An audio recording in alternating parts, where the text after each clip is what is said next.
Pai do Senhor, meus irmãos, sejam bem-vindos ao nosso devocional. Hoje é dia 29 de abril, terça-feira. Que Deus te abençoe. Um abraço. Queridos, vamos ler aqui Tito 2:11. Porquanto a graça de Deus se manifestou salvadora a todas as pessoas. Das muitas razões pelas quais a graça de Deus se manifesta, aqui o carro-chefe é para trazer salvação. A pergunta que fazemos é salvação de quê, né? Não é de dívida financeira, né? Como alguns associam Jesus como aquele que cuida destas coisas. Para isso, tem Caixa Econômica Federal e outros bancos, né? Outros pensam que é a questão da saúde física. Não, Jesus não é para isso. A questão maior de Jesus, ainda que a sua misericórdia se manifeste na nossa vida financeira, na nossa saúde e tudo mais, é em relação à salvação. E nós, seres humanos, precisamos ser salvos dos nossos pecados. E a presença, sem nenhuma dúvida, né? A presença do pecado em nós, crentes e não crentes, ela traz culpa, né? A pessoa é culpada diante de Deus. E muitas pessoas ficam confusas, talvez, porque têm misturado a ideia de culpa, que é mesmo uma culpa diante de Deus, com sentimento de culpa, né? E todos aqueles sentimentos, menos-valia, a autoestima fica abaixo, sente que perdeu algum, algum valor, um senso talvez de dignidade. Que eu posso dizer? Um grande pesar, né? São sentimentos. Mas tem a quem cometa muitos delitos sem sentir culpa nenhuma, sem se sentir desvalorizado, antes pelo contrário, bate no peito e ainda é capaz de dizer: se acontecer de novo, faço de novo, né? Sem arrependimento, portanto, sem sentimento de culpa nenhuma, né? Considerando até que está certo, que aquele procedimento, aquele agir dele é correto, diante de uma justiça que também é particular, que também é sua, né? Então, tem muita gente que vive assim, mas nós não estamos buscando, nós que eu digo, a humanidade, não quer, não precisa, não necessita resolver os sentimentos de culpa, mas a culpa em si, a culpa verdadeira, né, que traz consigo o castigo merecido, né?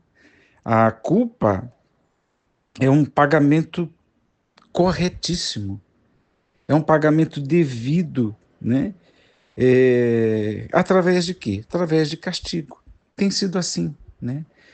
É claro que eu não estou aqui levantando a questão de autoflagelo imposto, né, para os pecados chamados particulares. E é uma coisa até medieval, mas ainda existe mundo afora.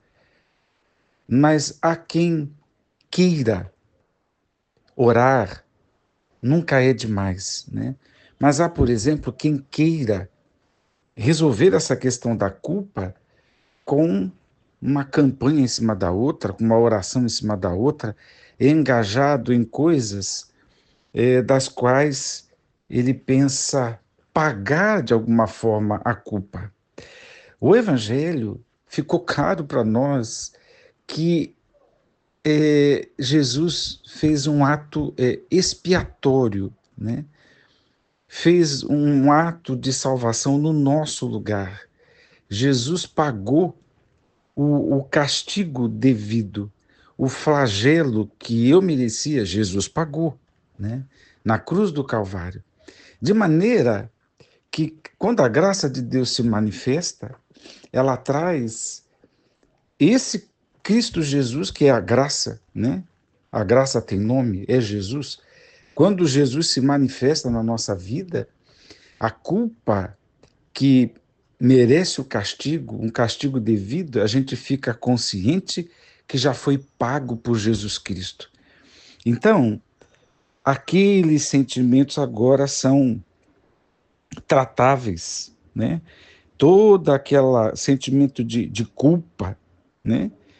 É tratado, e é impressionante como a culpa que era, não sei exatamente como eu falei, mas eu quis dizer que traz um grande pesar, necessidade da pessoa se esconder, a pessoa se sente imunda, se sente humilhada, tem vergonha, tem medo do castigo, perde senso de valores, fica com sentimentos portanto, de menos-valia, a autoestima fica comprometida. Você vê que são muitas coisas.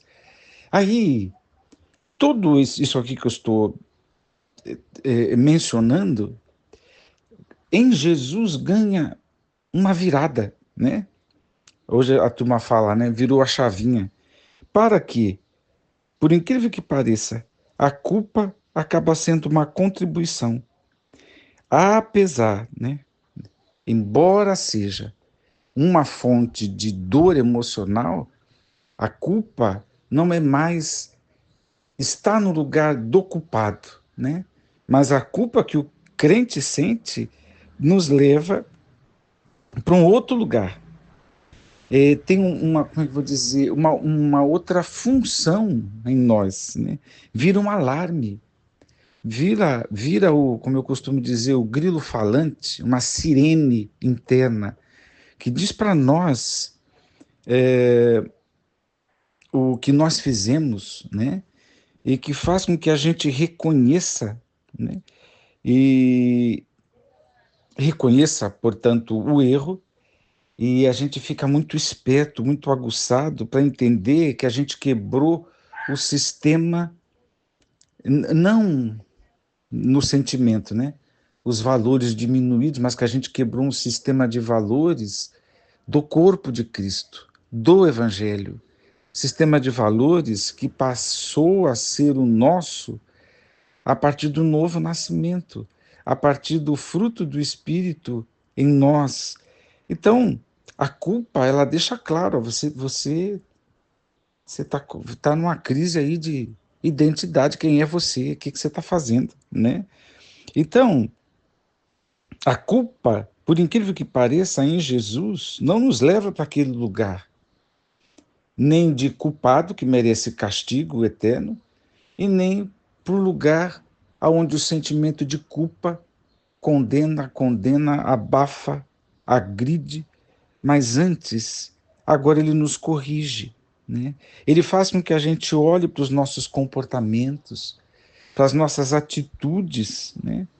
E então, é interessante. É uma fonte de dor, mas ao mesmo tempo a gente lida com ela de maneira né? De maneira objetiva. É claro que muita gente evita, né? Ignora esse alarme interior. Tem gente que não dá uma resposta que eu poderia dizer de correta, saudável, né? Diante da culpa. Qual é ou qual deva ser a nossa resposta?